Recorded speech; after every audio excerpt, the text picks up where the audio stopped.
Hey there, welcome to the Overcomers of Relapse podcast. I am D, your host. This is episode 3 of season 5 of my podcast. So welcome to all listeners out there. It is great to share this experience with you. I decided with the introduction of season 5 to start off each podcast episode with a great meditation track to relieve the tension and stress we all deal with in our everyday busy lives. So sit back and enjoy. I will be right back with today's topic and discussion. So come on, relax and place all life problems and concerns on pause. Let's take a flight on angel wings. Enjoy.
Wow, that is so relaxing.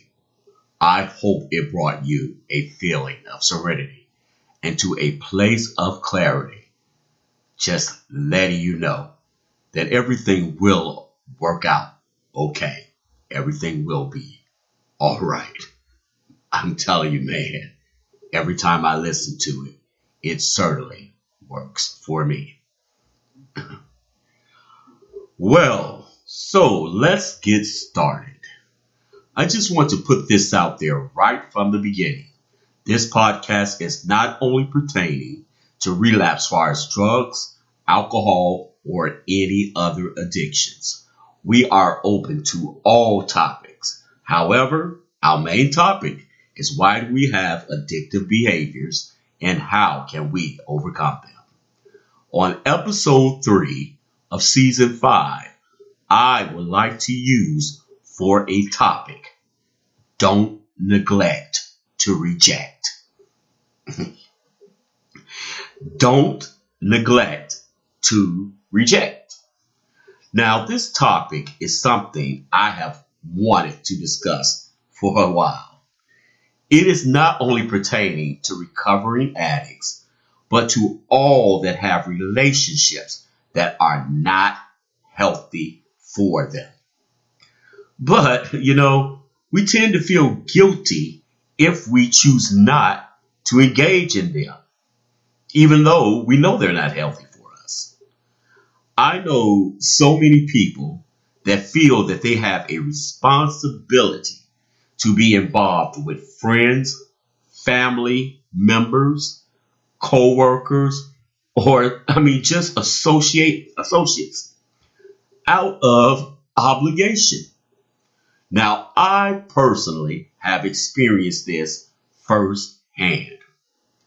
But, you have to ask yourself, are these relations with certain individuals beneficial to ourselves or the other party? It may not be healthy for the person that you're involving yourself with. Now, I want to address the recovering addicts first.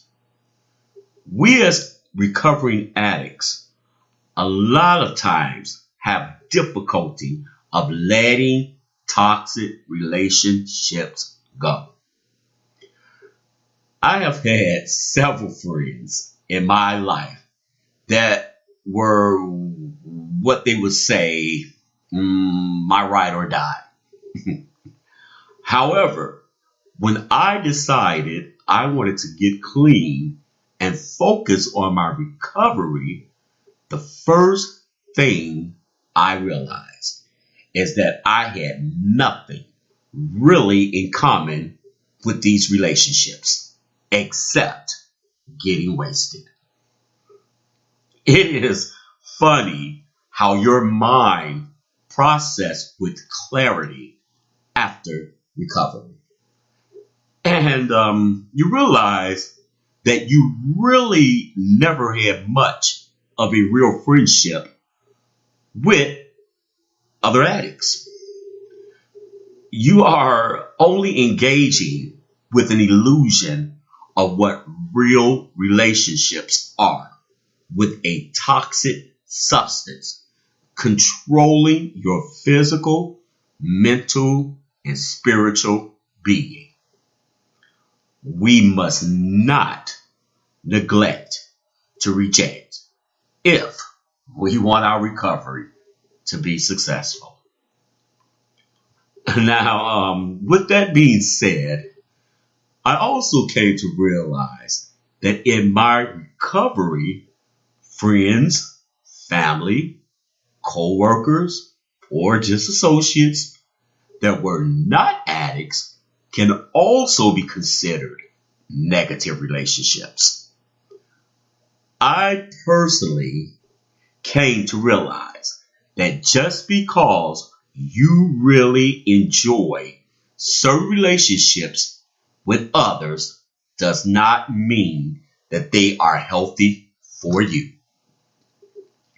I personally try to examine my relationships by simply asking myself these questions. Do we share common beliefs, and can we agree to disagree? Can I commit to a positive influence to dedicate being a positive influence in their lives? and be on the receiving end when I need positive reinforcement from them? Something to think about. Can I be supportive to them and accept constructive criticism when it is needed? Be assured that they will let me do the same for them in order for both of us to come out the winning team. In my opinion, these are healthy attributes for building great relationships with people we encounter. If you are allowing negative individuals to be a part of your circle and you cannot help or influence them to be a positive impact in your life, and they have no desire of letting you take their hand and lead them into a developing, inspired, and committed relationship, then you cannot afford to neglect, to reject. I personally am one to believe that if someone is trying to get out of the chicken coop and want to fly with the eagles, by all means, I will support and teach the baby chick how to fly with me, or vice versa. However, you have to be on alert to know if the chicken is willing. I mean, let's face it, some chickens are comfortable in the coop. One thing about eagles, they are meant to be free. You cannot contain a real eagle in a chicken coop. They are clearly aware that they are not a chicken. What I mean by this is, first you have to know your value, your self-importance, and respect yourself as well as others, not in a vanity or egotistic way. You must identify with these before you can really develop healthy relationships. These different type of attributes cannot be ignored. They must be evaluated to develop healthy relationships. Most chickens stay together because they are afraid of being alone. Let me assure you of this. Eagles are not. They take pivot and soar and fly off heading towards the sunset without even blinking. This, my friend, is why and who you must choose carefully who you share your time and energy with.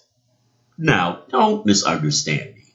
It is okay to help others, but you will not be much of help to anyone if you fail to observe your own needs of support and loyalty you need in your relationships with others or to offer to others. It is of the uttermost importance that you do not neglect to reject. I have seen people engage in toxic relationships for years simply because they are afraid of hurting their friends, families, close associates' feelings, basically afraid of being alone. They're pretty much just basically afraid of being alone. My friends, in my opinion, and from my own experiences, a person that is a friend in need is a friend indeed.